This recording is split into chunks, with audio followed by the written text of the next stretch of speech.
एक छोटे से शहर की एक बस्ती में बहुत ही पुराने घर में मंजू अपने पति और अपनी बेटी और बच्चे के साथ रहती थी। मंजू की बेटी 15 वर्ष की थी और उसका बेटा 8 वर्ष का था। मंजू का पति एक फैक्ट्री में हेल्पर का काम करता था। एक दिन की बात है, मंजू का पति फैक्ट्री में काम कर रहा था, तभी अचानक से उसे काम करते वक्त बिजली का करंट लगता है और उसकी मौत हो जाती है। फैक्ट्री के कर्मचारी उसकी मौत की खबर जब उसे देते हैं तो उसके पैरों तले जमीन खिसक जाती है और वो अपने पति की मौत की खबर सुनकर रोने लगती है। ये क्या हो गया? आप मुझे यूँ छोड़कर अकेले नहीं जा सकते। आपके बगैर अब मेरा और बच्चों का क्या होगा? फिर मंजू अपने बच्चों के साथ अपने पति का अंतिम संस्कार करती है और अगली सुबह मंजू अपने बच्चों के साथ बैठी सोच रही होती है, अब तो ये भी नहीं रहे, ऐसे में कब तक घर में अकेले बैठी रहूंगी? मुझे ही कुछ न कुछ काम ढूंढना पड़ेगा। मंजू अपने दोनों बच्चों को घर में अकेले छोड़कर काम ढूंढने के लिए निकल जाती है, पर उसे कहीं भी कोई भी काम नहीं मिलता, तो वह थक हार कर घर वापस आ जाती है। तभी उसका छोटा बच्चा भूख से रोता हुआ आ जाता है। माँ, माँ, भूख लगी है, खाना दो ना। हाँ, अभी देती हूँ। मंजू रसोई में खाना बनाने के लिए जाती है तो देखती है कि डिब्बे में थोड़े से ही चावल पड़े हैं। मैं इन्हें बनाकर बच्चों को खिला देती हूँ। और वो खुद भूखी सो जाती है। और फिर अगली सुबह मंजू फिर काम की तलाश में निकल जाती है, पर आज भी उसे कहीं काम नहीं मिलता और वह थक हार कर वापस घर आने लगती है। तभी उसे रास्ते में सड़क पर एक औरत खिलौने बेचती हुई दिखाई देती है।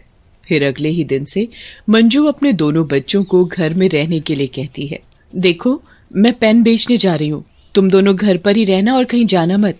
फिर मंजू थोड़े बहुत बच्चों वाले खिलौने एक थैले में डालकर उन्हें बेचने निकल जाती है। तभी वो एक खिलौना हाथ में लिए एक आदमी के पास पहुँचती है। साहब, 10 रुपए का पेन है, ले लो साहब, बहुत अच्छा चलता है। नहीं चाहिए। ले लो साहब, 10 रुपए का ही है। साहब, बच्चों के लिए ले लो साहब। कहा ना, नहीं चाहिए। तभी मंजू के हाथ में खिलौनों को देखकर वह बच्चा रोने लगता है। मम्मी, मम्मी, मुझे वो खिलौना चाहिए। क्या करोगे खिलौने लेकर? अभी 2 मिनट में टूट जाएगा, ये अच्छा नहीं है। मैं तुम्हें दुकान से एक बढ़िया सा खिलौना ला कर दूंगी। बच्चा रोता रह जाता है, पर उसकी माँ उसे खिलौना नहीं दिलाती। मंजू थोड़े बहुत खिलौने ही बेच पाती है और वापस अपने घर की तरफ आ रही होती है। तभी अचानक से बारिश शुरू होने लगती है।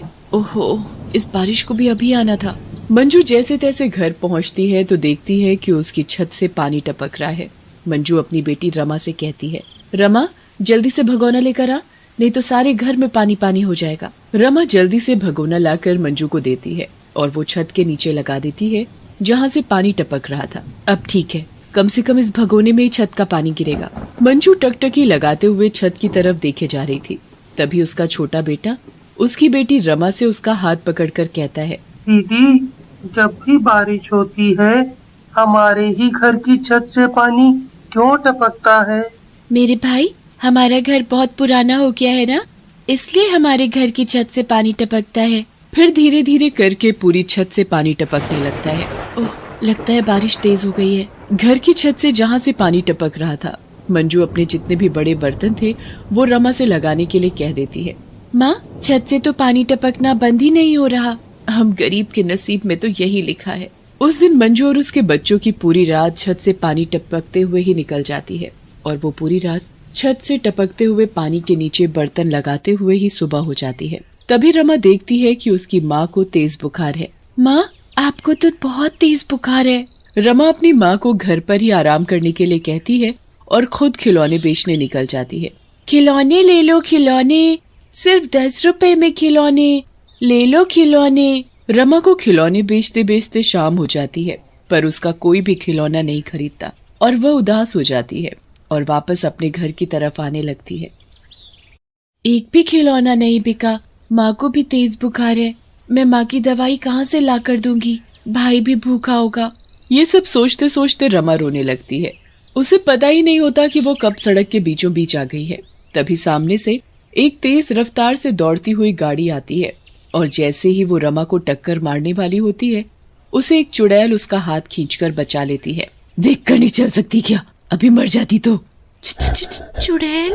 रमा जैसे उस चुड़ैल को देखती है तो भागने लगती है। डरो नहीं, मैं तुम्हें कुछ नहीं करूँगी। पर तुम तो चुड़ैल हो। हाँ मैं चुड़ैल हूँ, पर मैं भी कभी तुम्हारी तरह थी। अच्छा ये बताओ, तुम सड़क पर इस तरह रोते हुए क्यों जा रही थी?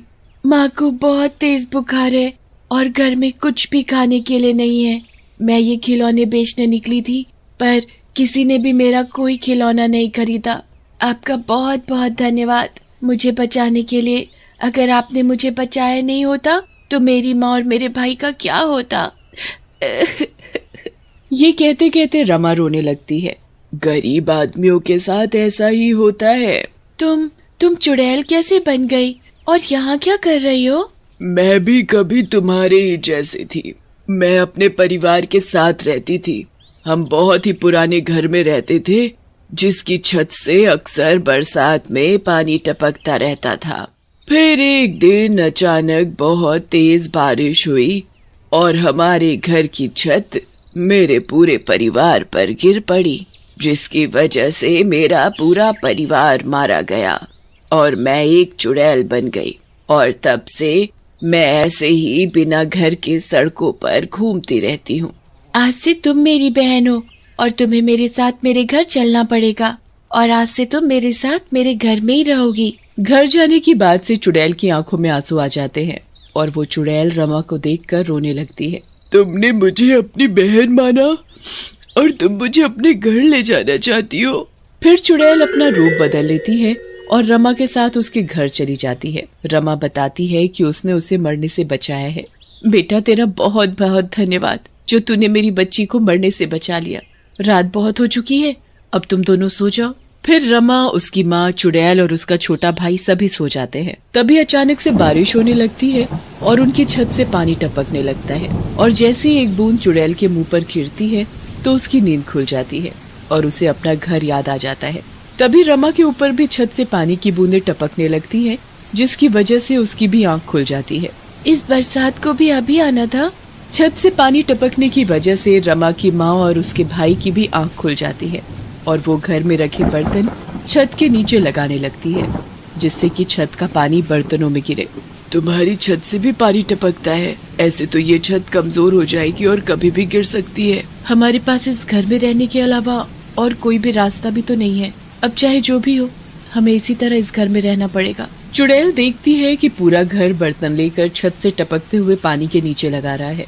कभी रमा की माँ भगोना लेकर उधर लगाती तो कभी इधर। रमा भी छत से टपकते हुए पानी के नीचे बर्तन लगाती रहती है। बेचारा रमा का छोटा भाई छत के नीचे कटोरा लेकर खड़ा था। उन लोगों को इस तरह देखकर चुड़ैल को उन पर बड़ी दया आती है। कहीं इन लोगों के साथ भी वैसा ना हो जाए जैसा मेरे परिवार के साथ हुआ था। नहीं, मैं इन लोगों के साथ ऐसा हरगिज नहीं होने दूंगी। फिर चुड़ैल उन सब के सामने अपने असली चुड़ैल रूप में आती है। रमा की माँ और भाई चुड़ैल को देखकर डर जाते हैं। चुड़ैल! डरो नहीं, मैं तुम्हें एक नए अच्छे घर में लेकर जाऊंगी जहाँ तुम सभी लोग आराम से रह सको। तुम तो चुड़ैल हो। जो मेरे साथ हुआ वो मैं आपके साथ नहीं होने दूंगी। फिर चुड़ैल अपने जादू से उनकी टपकती हुई छत को ठीक कर देती है और उनकी छत से पानी टपकना बंद हो जाता है। ये माँ देखो, छत से अब एक बूंद भी पानी नहीं टपक रहा। हाँ वाकई, अब छत से पानी बिल्कुल भी नहीं टपक रहा। बेटा तुम्हारा बहुत बहुत धन्यवाद जो तुमने हमारी टपकती हुई छत को ठीक कर दिया, नहीं तो हम सब कभी अपनी छत ठीक नहीं करवा पाते। हाँ वाकई में तुम्हारा बहुत बहुत धन्यवाद जो तुमने हमारे घर की छत को ठीक कर दिया। तुमने ही तो मुझे अपनी बहन माना है ना, फिर ये घर भी तो मेरा हुआ ना। फिर रमा, उसकी माँ और उसका भाई अपने घर में बड़े आराम से रहने लगते हैं और चुड़ैल भी उन्हें खुश देखकर वहाँ से हंसी खुशी चली जाती है।